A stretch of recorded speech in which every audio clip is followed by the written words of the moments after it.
Avec Il Magnifico, Olivier Benkemoun qui nous a rejoint. Bonjour à tous. Salut Olivier, quelle élégance, quel charme. Mais parce qu'on fait de la télé maintenant. Bien sûr, Sur vous avez raison. Europe 1 Télé. Il va falloir que j'y Europe 1 pense un TV, jour bien à cette sûr. élégance, effectivement.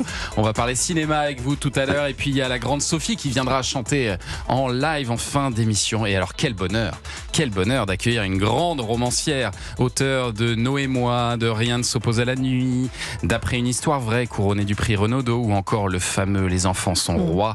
Elle signe un nouveau livre captivant. Je suis Romane Monnier, mais elle, c'est bien Delphine de Vigan. Bonjour Delphine. Bonjour Thomas, bonjour à toutes et tous. Merci d'être avec nous ce matin pour nous parler de ce roman, donc édité à quelques 200 000 exemplaires. On sent la confiance de votre éditeur Gallimard et je pense qu'ils peuvent même partir en réimpression dès maintenant parce que c'est un roman absolument génial qu'on n'arrive pas à lâcher. Un roman qui part d'une idée qui est toute simple mais qui est excellente. Un homme qui s'appelle Thomas, qui a quoi à peu près mon âge, hein, c'est ça? On est dans ces eaux-là. Je ne sais pas quel âge vous avez, il a 47 ans. J'ai 44, voilà, on n'est pas loin. Et alors cet homme, il échange sans faire exprès dans une soirée son portable avec celui d'une inconnue qui s'appelle donc Romane Monnier, vous l'avez compris. Il se réveille avec ce portable qu'il n'arrive pas à déverrouiller. Alors il est un peu perdu au départ, hein, Thomas. Il est perdu comme on l'est aujourd'hui quand on n'a pas son téléphone portable. C'est le premier geste du matin, je pense, pour beaucoup d'entre nous, c'est de passer, d'ouvrir le portable. Et là, il se rend compte en effet que c'est le même téléphone que le sien, la même marque, le même modèle, mais qu'il n'arrive pas à l'ouvrir. Donc il a un temps de stupéfaction. C'est pas le même fond d'écran. Voilà, c'est pas le même fond d'écran. Il se remémore quand même vaguement cette soirée qui, semble-t-il, a été un peu trop arrosée. Il s'est couché avec sa chemise, donc il en conclut que bon, il n'était pas tout à fait dans un état normal quand il est rentré, mais au-delà de ça, il comprend assez vite que ça n'est pas son téléphone et que donc il a un vague souvenir qu'il était dans ce bar où la promiscuité est importante. Il était à côté d'une jeune femme et donc assez vite il en conclut que c'est probablement il y a eu un échange. Il ne sait pas très bien comment ça a pu se faire.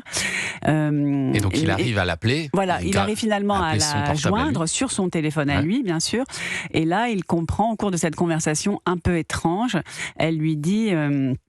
par deux fois, elle lui dit gardez-le.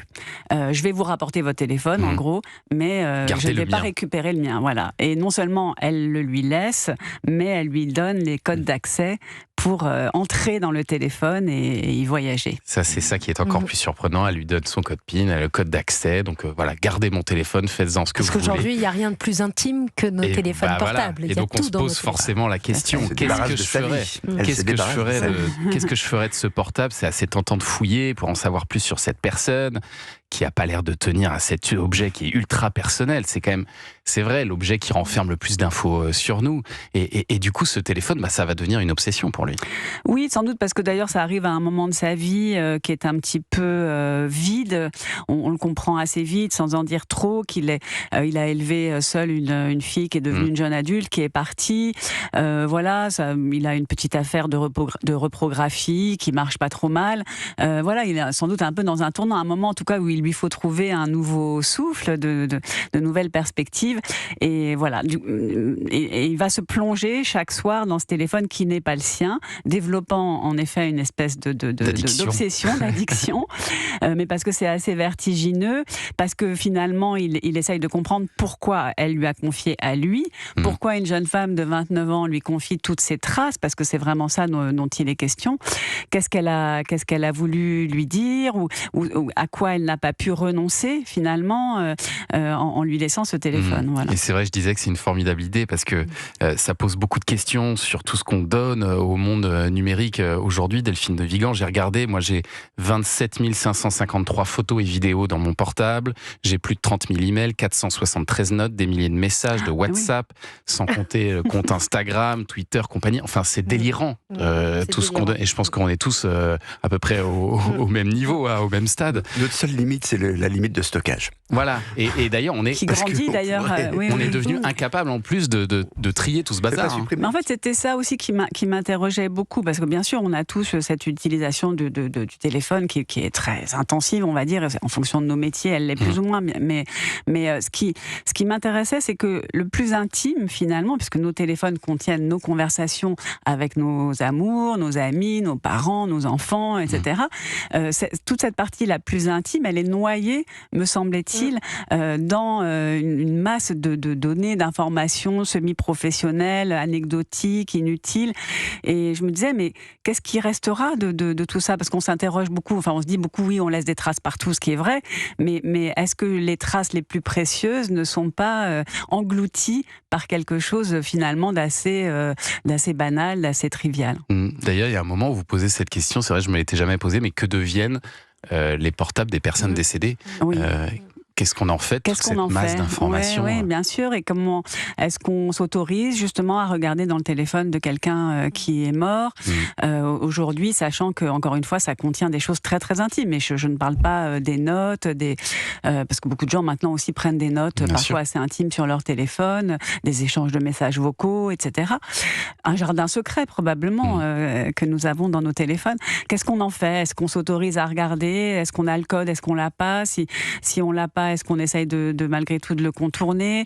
C'est une vraie question que pour l'instant, Dieu merci, je n'ai jamais eu à me poser. Moi, quand ma mère est morte, et il y a déjà maintenant pas mal d'années, elle avait un Nokia de première génération qui ne contenait pas grand-chose. Voilà.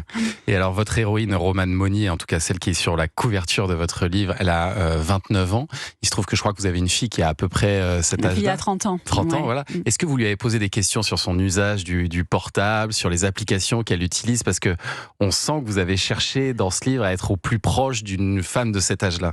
Oui, parce qu'en plus, c'était, me semble-t-il, un terreau romanesque fantastique. Alors oui, bien sûr, j'ai interrogé mes enfants. Mon fils a 27 ans, ma fille en a 30. D'une manière générale, j'ai une petite idée de comment ils utilisent leur téléphone portable. Ma fille, elle n'est pas très représentative, je pense, de sa génération, ce qu'elle m'a dit d'ailleurs assez vite. Mais elle m'a dit, en revanche, j'ai des amis qui l'utilisent davantage, notamment d'ailleurs parfois pour des raisons professionnelles. Donc, grâce à elle, j'ai pu interroger de manière un peu approfondie 3 jeunes femmes de cette génération, qui d'ailleurs avaient des utilisations pas tout à fait semblables, parce qu'on a un rapport très personnel aussi avec notre téléphone, ce en quoi d'ailleurs un écran de téléphone déjà raconte des choses selon les applications dont on dispose, etc. Et donc j'ai interviewé, entre guillemets, ces 3 jeunes femmes qui m'ont raconté un petit peu, m'ont fait leur utilisation, m'ont fait découvrir des applications dont je n'avais jamais entendu parler, qui contiennent là aussi beaucoup d'intimité, qui permettaient d'emmener le roman un peu plus loin, puisque c'est ce qui m'intéressait aussi, c'est que dans la découverte que Thomas fait, dans ce voyage qu'il fait parmi les traces, parce que c'est vraiment les traces qui m'intéressent, les traces numériques, voilà, il y a beaucoup de choses qui viennent en écho avec sa propre histoire, et ça l'amène à réinterroger sa propre histoire. Et il va mener une forme d'enquête finalement qu'on vous invite à lire. Ça s'appelle Je suis Romane Monnier. C'est publié chez Gallimard et c'est signé Delphine de Vigan. Vous n'allez pas lâcher ce livre, je peux vous le garantir.